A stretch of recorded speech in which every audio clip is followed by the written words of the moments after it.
Hey everybody, it's Uncle Scott. Welcome back to the QwerkyReax channel. First things first, I chopped all my videos. So if you don't want to hear my setup here at the beginning, use that scroll bar, slide into the music. But I hope you stick around because I do have some cool updates for you. Number one, I actually won the copyright battle.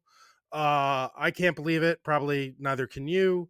I still have one against my channel that I don't know how I'm going to get rid of, but I could just wait that out. It's got like 29 more days before it expires, and then I'll be free and clear and hopefully no longer shadow banned, and you guys will actually be able to see the content that I'm putting out. That would kind of be refreshing.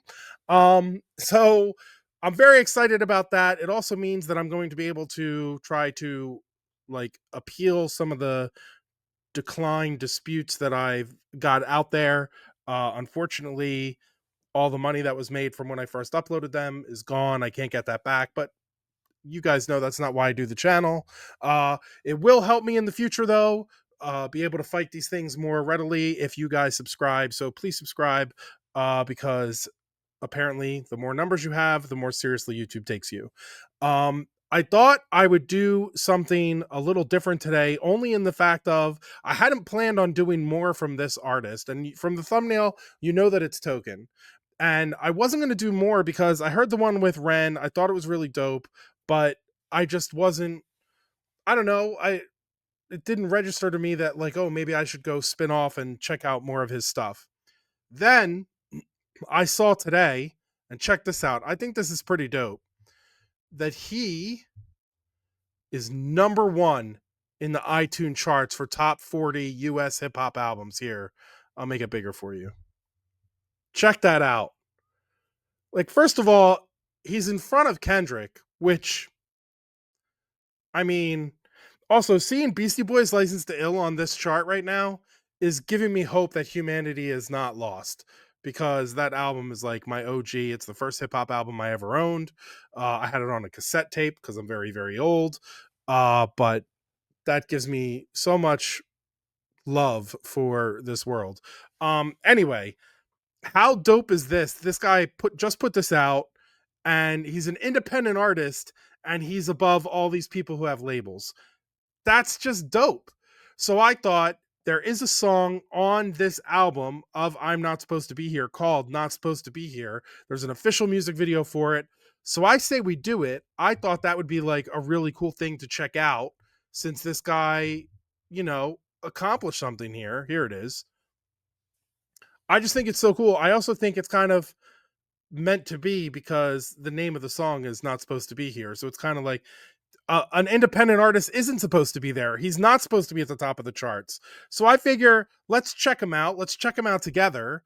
And, Ren even said, like, guys, this album's really solid. If you get a chance, go listen to it. So I say we start the journey together. We did this together. We learned about him together, I would say, most of us, because he did the track with Ren, and that was fire. So let's give this a shot.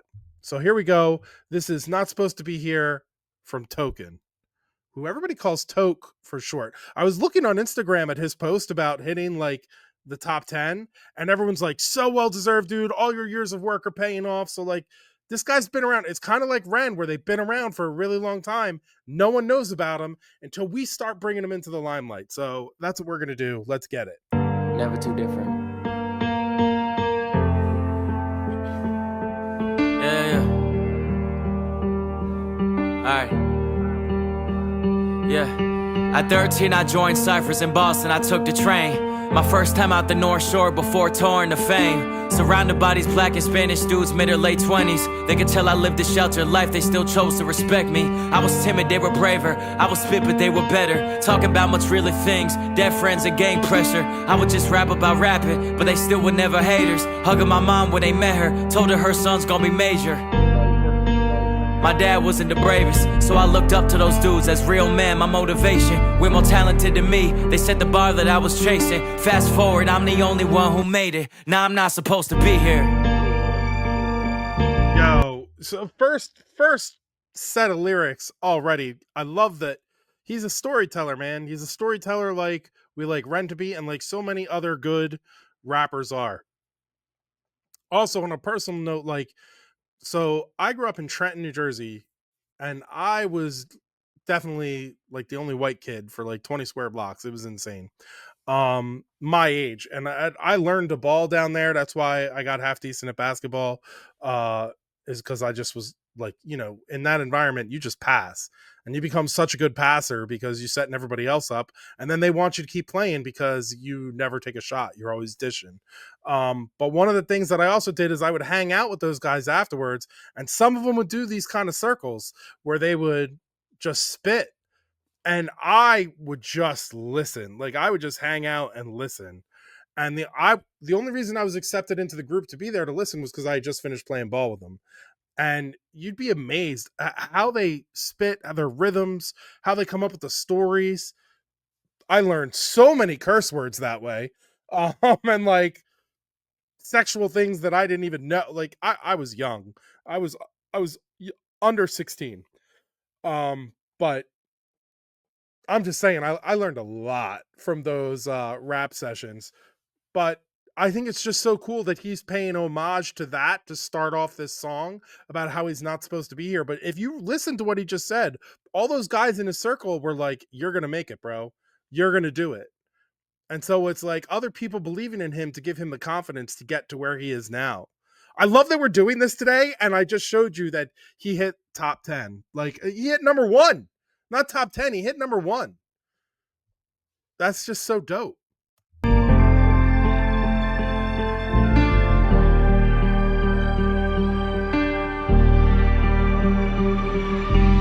My neighbors drive a Tesla, young daughter in the backseat. Get mad when I whip fast down the cul-de-sac, happy. My other neighbors are an older couple, maybe 60s. Probably worked their whole life to get that house and drive that Bentley. 4 levels, big door, long tall stairs. On the other side, there's a crib like theirs. 3 young kids, early 20s, no parents. Every Friday night, 8 other cars are next to theirs. And I wonder what they think. Do they even know there's just that one kid paying for it? The 2 others are his bros, getting used to a lifestyle they may never reach alone. They think that I'm doing them a favor, but I don't know. What happens when I wanna move or wanna be alone? Am I selfish? Do I trick my friends with life that ain't their own? 5-star meals, cleaning ladies are their norm. I love my fucking dogs, I'd do anything for them. I wanna take them with me everywhere, that's what I do it for. But all they gon' resent me if one day I cannot do it no more. Feel like I'm tricking fate and all these blessings might disguise a spoiled kid with homies. I gotta remind that we not supposed to be here. Bro, like, he's doing a lot to himself. Like, being a creative person and writing, which I do a lot of, but you'd be amazed at how little I share with the world, because that's the hardest part, is like showing other people and everything. At least to me, that's the hardest part, is like believing in yourself enough to know like, oh, other people might want to read, watch, see, hear this. And this guy is killing himself because he's more worried about like, well, am I going to let my friends down? So he's not even, his creative head isn't even dealing with all this other stuff, because he's put himself in a situation where he feels like he's taking care of his boys and he doesn't want to let them down. That's crazy pressure on top of a creative mind. Like, and you could see just from the way he was acting this out and the way he was spitting it, that like this hits him. He really does care about his boys. And then to end it with that line of, I got to keep reminding them we're not supposed to be here. Like, so if everything goes to hell, it's like, listen, we got to a place we weren't supposed to get to in the first place. So let's just, what did Dr. Seuss say? Smile because it happened, not because it's over. Like, I feel like that's what he's saying to him. Like, enjoy it. It's crazy. There's some deep like stuff going on in the background here. Not even really the background. It's very in front of us.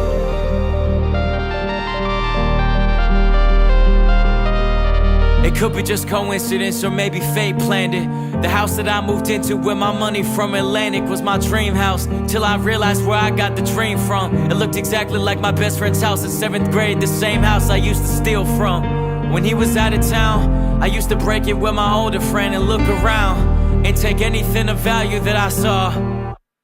The most ironic part about it all is that the kid who lived there wasn't just a friend. He was the only kid who convinced me to put my music on the internet. Without him, I never would be on these steps. Now this house is just a stark reminder of the bad friend I've always been, liar that I've always been, cheater and deceiver still. Lucky motherfucker, but know how to play the victim still. They tell me I fell off and fans defend me, nah, it's okay. I promise I'm not even supposed to be here in the first place. Dude, that took a dark turn. Like that took a turn, bro.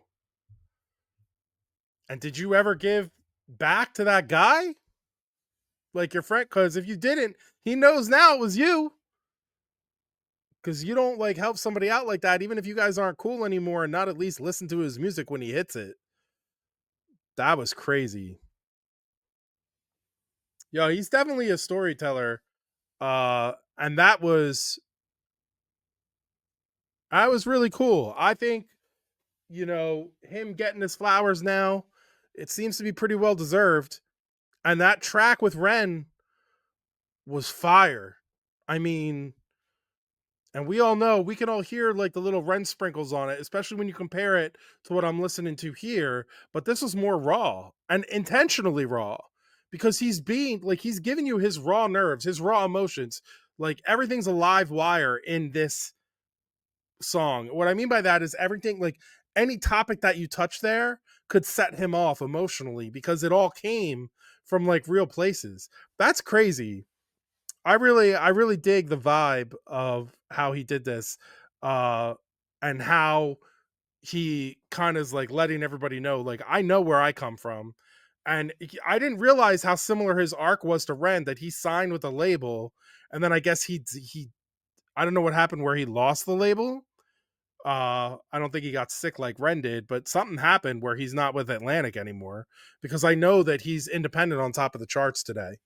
Um so that's really cool. I hope you guys enjoyed this. I really enjoy finding out about new artists and kind of like their stories and everything else, especially when they're talented. And this guy clearly is.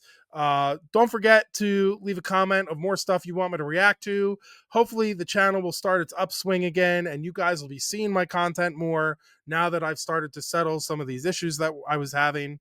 I'm not going, just in case you're wondering, I'm not going to risk any bandmate stuff just yet.